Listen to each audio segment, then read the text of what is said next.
मुख्यमंत्री डॉक्टर मोहन यादव ने महालोक परिसर में 22.5 करोड़ रुपए की लागत से नवनिर्मित सम्राट अशोक सेतु का लोकार्पण किया। सम्राट अशोक सेतु के लोकार्पण पर आकर्षक आतिशबाजी की गई। मुख्यमंत्री डॉक्टर मोहन यादव ने श्री महाकाल महालोक परिसर में रुद्र सागर पर नवनिर्मित सेतु का नामकरण इतिहास में सनातन संस्कृति और उज्जैनी का परचम विश्व में लहराने वाले महान सम्राट अशोक के नाम पर सम्राट अशोक सेतु किया। मुख्यमंत्री डॉक्टर यादव ने कहा कि भगवान श्री महाकाल के संरक्षण में होने से अवंतिका नगरी का कभी अंत नहीं हुआ। यहाँ तपस्या से सीधे मोक्ष प्राप्त होता है।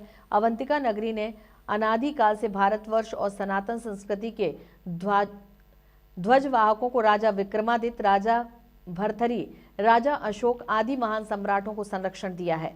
उन्होंने कहा कि लोकार्पण अवसर पर आतिशबाजी ने श्रद्धालुओं सहित सभी का मन मोह लिया।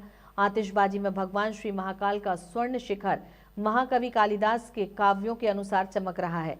नवीन औद्योगिकीकरण के पश्चात संपूर्ण उज्जैन और प्रदेश भी भविष्य में इसी प्रकार प्रकाशमान होगा।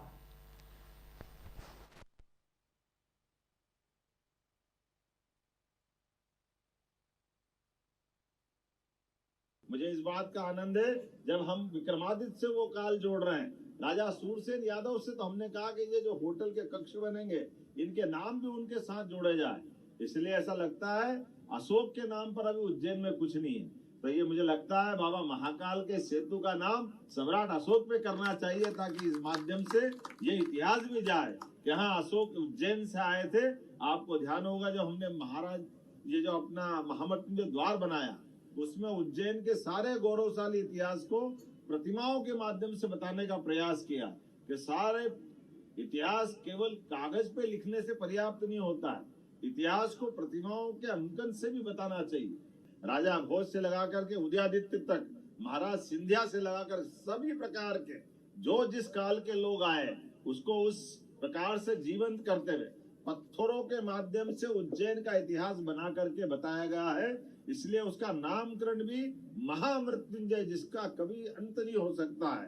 बाबा का आशीर्वाद जिनके साथ होता है तो मैं उम्मीद करता हूं कि प्रशासन के माध्यम से जो जो वहां अपनी गौरवशाली इतिहास की बातें लिखी है, बाबा महाकाल के प्रांगण के पास गोपाल मंदिर पर पन्ना का बनाया हुआ चांदी का दरवाजा वो उज्जैन का गौरवशाली इतिहास बताता है। तो हम यहाँ अपने गाइडों की भी अच्छी ट्रेनिंग कराएं और उनको इन सारी बातों से परिचित कराएं कि उज्जैन के अंदर कौन कौन सी कैसी कैसी कहानियां हैं, कौन कौन से गौरवशाली पक्ष है, किन किन कारण से हमको अपने इस स्थान पे गर्व हो सकता है। और केवल उज्जैन नहीं, अपने प्रदेश के अंदर, और अब तो समय कैसा बदल गया, बाबा महाकाल की दया से अब समय बदल रहा है।